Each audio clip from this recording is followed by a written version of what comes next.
Bienvenidos a este capítulo resumen del deseado de todas las gentes, en el que nos sentaremos a los pies de Jesús en el Sermón del Monte.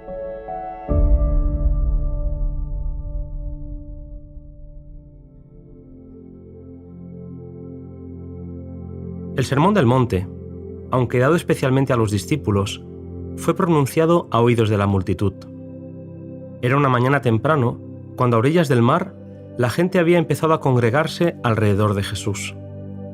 La estrecha playa no daba cabida al alcance de su voz, así que Jesús los condujo a la montaña.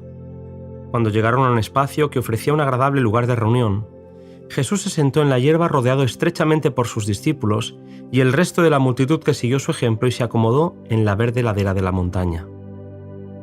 Había un ambiente de excitación puesto que creían que Jesús iba a anunciar algo relacionado con el reino de Israel. Todos estaban dominados por pensamientos de gloria futura, de esplendor y dominio sobre los odiados romanos. Todos los corazones palpitaban con la orgullosa esperanza de que Israel sería pronto honrado ante las naciones como el pueblo escogido del Señor, y Jerusalén exaltada como cabeza de un reino universal. Todas estas esperanzas de grandeza mundanal quedaron frustradas en el Sermón del Monte. Corrigiendo los errores de la falsa educación recibida, Jesús les enseñó algo infinitamente mejor de lo que habían conocido antes. Las verdades que enseñó no son menos importantes para nosotros que para la multitud allí presente. Todo comenzó con las bienaventuranzas. Bienaventurados son, dijo Jesús, los que reconocen su pobreza espiritual y sienten su necesidad de redención. El Evangelio no es revelado a los que son orgullosos espiritualmente, a los que pretenden ser ricos y no necesitar nada, sino a los humildes y contritos que reconocen que su derecho e idoneidad para el cielo se hallan en la justicia de Cristo. El Señor solo puede obrar en el hombre que reconoce su necesidad y se despoja de su suficiencia propia. Bienaventurados los que lloran, porque ellos recibirán consolación. El lloro del cual habla no consiste en melancolía y lamentos. Mientras nos entristecemos por causa del pecado, debemos regocijarnos en el precioso privilegio de ser hijos de Dios. A menudo nos apenamos porque nuestras malas acciones nos producen consecuencias desagradables, pero esto no es arrepentimiento. El verdadero pesar por el pecado es resultado de la obra del Espíritu Santo que nos lleva arrepentidos al pie de la cruz. Una tristeza tal nos inducirá a renunciar al pecado y nos traerá un gozo que será fuente viva en el alma. El Espíritu nos revela nuestra debilidad y nos ofrece consuelo que lleva a la salvación. Bienaventurados los mansos. Si poseemos la humildad de nuestro Maestro, nos elevaremos por encima de los desprecios, el rechazo y las molestias a las que estamos diariamente expuestos. La humildad de corazón es la fuerza que da la victoria a los discípulos de Cristo y se traduce en dominio propio. A los mansos, el mundo puede mirarlos con desprecio, pero son de gran valor a los ojos de Dios. Bienaventurados los que tienen hambre y sed de justicia. Los que den lugar a Jesús en su corazón llegarán a sentir su amor. Todos los que anhelan poseer la semejanza del carácter de Dios quedarán satisfechos. Si la mirada se mantiene fija en Cristo, la obra del Espíritu no cesa hasta que el alma queda conformada a su imagen. Al igual que los que tienen este deseo serán saciados, los misericordiosos hallarán misericordia y los limpios de corazón verán a Dios. Jesús continuó diciendo: Bienaventurados los pacificadores. La paz de Cristo nace de la verdad. Los hombres no pueden fabricar la paz. El único poder que puede crear o perpetuar la paz verdadera es la gracia de Cristo, que tiene poder para desalojar las malas pasiones que causan luchas y disensiones. Las multitudes se asombraban de estas enseñanzas, que eran tan diferentes de lo que los fariseos enseñaban y hacían. Para ellos era muy agradable ser llamado rabí, ser alabado como sabio y religioso, y hacer ostentación de sus virtudes delante del público. Jesús declaró que las ganancias y los honores terrenales eran toda la recompensa que tales personas recibirían jamás.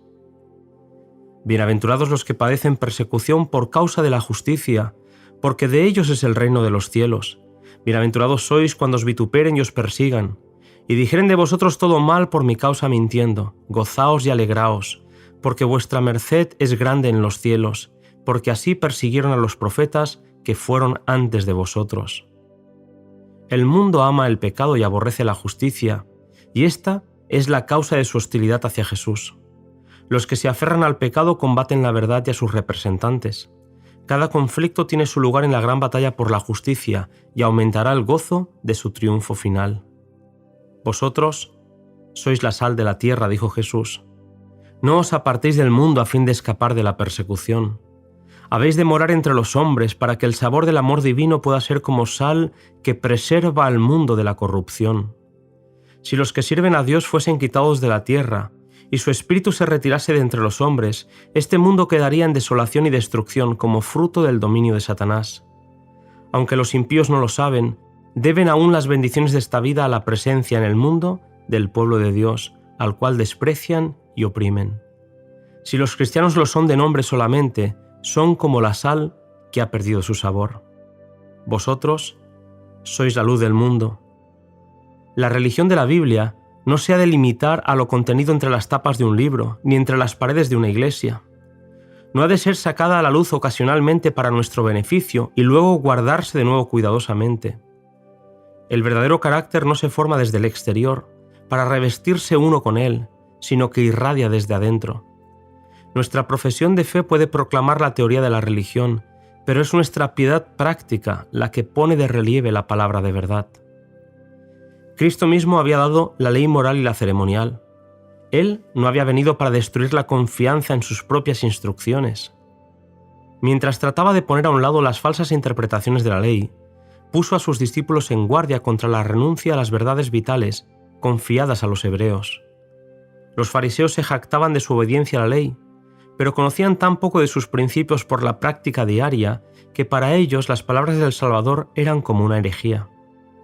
Sabiendo lo que estaba pensando mientras hablaba, dijo: «No penséis que he venido para abrogar la ley o los profetas. No he venido para abrogar, sino para cumplir». Su misión en este mundo consistía en vindicar aquella ley que se le acusaba de querer violar. Si la ley de Dios hubiese podido cambiarse o abrogarse, Cristo no habría necesitado sufrir las consecuencias de nuestra transgresión. Dios nos ha dado sus santos preceptos porque ama a la humanidad. La ley es una expresión del pensamiento de Dios. Cuando se recibe en Cristo, llega a ser nuestro pensamiento. Nos eleva por encima del poder de los deseos y tendencias naturales, por encima de las tentaciones que inducen a pecar. Dios desea que seamos felices y nos ha dado los preceptos de la ley para que, obedeciéndolos, tengamos gozo. La ley fue dada para convencer a los hombres de pecado y revelar su necesidad de un Salvador. Todavía tiene que hacer esta obra. Hasta que perezca el cielo y la tierra, dijo Jesús, ni una jota ni una tilde perecerá de la ley, hasta que todas las cosas sean cumplidas. Jesús testificó que su ley es inmutable y eterna. El sistema típico que prefiguraba a Cristo como el Cordero de Dios iba a ser abolido cuando Él muriese, pero los preceptos del Decálogo son tan inmutables como el trono de Dios. Los que desobedecen los mandamientos de Dios y enseñan a otros a hacerlo son condenados por Cristo. Todos los que violan los mandamientos de Dios sostienen el aserto de Satanás de que la ley es injusta y no puede ser obedecida. Ningún hombre que desprecia voluntariamente un principio de la ley entrará en el reino de los cielos. En el tiempo de Cristo, el mayor engaño de la mente humana consistía en creer que un mero asentimiento a la verdad constituía la justicia. En toda experiencia humana, un conocimiento teórico de la verdad ha demostrado ser insuficiente para salvar el alma. Los capítulos más sombríos de la historia están cargados con el recuerdo de crímenes cometidos por fanáticos religiosos.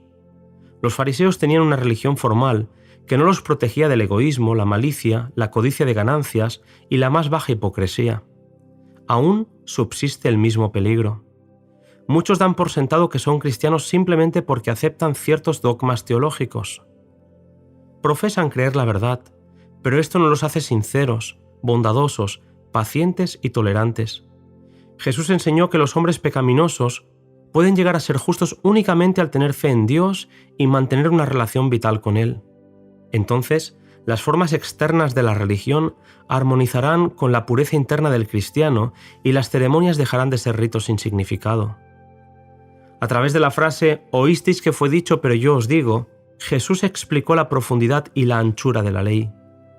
No les quitó ni una jota de fuerza, sino que explicó su verdadero significado. Así, el homicidio existe primero en la mente. El que odia o piensa en vengarse está poniendo los pies en la senda del homicida. La amargura y animosidad deben ser desterradas del alma si queremos estar en armonía con el cielo. Jesús añadió: «Si trajeres tu presente al altar, y allí te acordares de que tu hermano tiene algo contra ti, deja allí tu presente delante del altar y vete, vuelve primero en amistad con tu hermano y entonces vuelve y ofrece tu presente».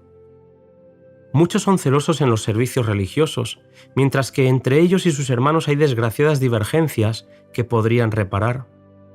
El ideal de Dios para sus hijos es más elevado de lo que puede alcanzar el más sublime pensamiento humano. Sed pues vosotros perfectos, como vuestro Padre que está en los cielos es perfecto. Esta orden es una promesa que implica la obra de Cristo por el Espíritu en cada creyente. Satanás se alegra cuando oye a los que profesan seguir a Cristo buscando excusas para su deformidad de carácter, pero Jesús enseñó que no hay disculpa para el pecado.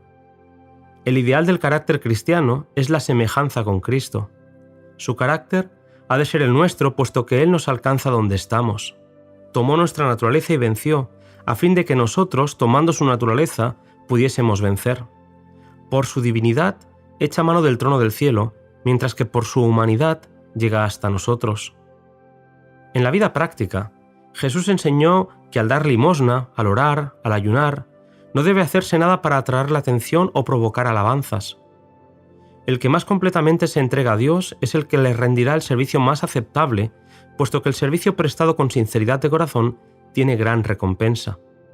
Los rostros de los hombres y mujeres que andan y trabajan con Dios expresan la paz del cielo, están rodeados por la atmósfera celestial. Ninguno puede servir a dos señores. No podemos servir a Dios con un corazón dividido. La religión de la Biblia no es una influencia entre muchas otras. Su influencia ha de ser suprema, impregnando y dominando todo lo demás.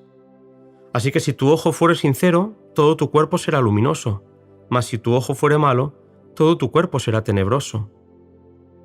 El que desee conocer la verdad debe estar dispuesto a aceptar todo lo que ella revele y no transigir con el error. Si se conserva un pecado en el alma o se retiene una mala práctica en la vida, todo el ser queda contaminado.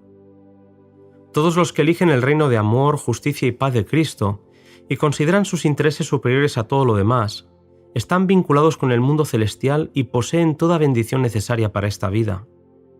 Aun los cabellos de nuestra cabeza están contados. Dios no se olvida jamás de sus hijos y nos anima a no preocuparnos por el día de mañana, puesto que cada día Él ha prometido estar con nosotros. No juzguéis para que no seáis juzgados. No os creáis mejores que los demás, ni los juzguéis, puesto que no podéis discernir los motivos del corazón. Cuando criticáis, demostráis ser partícipes con Satanás, el acusador de los hermanos. El buen árbol producirá buenos frutos. Las buenas obras no pueden comprar la salvación, pero son una evidencia de la fe que obra por el amor y purifica el alma. Así, expuso Cristo los principios de su reino y demostró que eran la gran regla de la vida. Terminó con una ilustración. No es suficiente, dijo, que oigáis mis palabras. Por la obediencia debéis hacer de ellas el fundamento de vuestro carácter. El yo no es sino una arena movediza.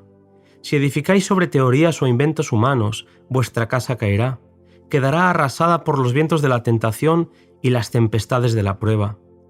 Pero cualquiera que me oye estas palabras y las hace, le compararé a un hombre prudente que edificó su casa sobre la peña, y descendió lluvia, y vinieron ríos, y soplaron vientos, y combatieron aquella casa, pero no cayó, porque estaba fundada sobre la roca.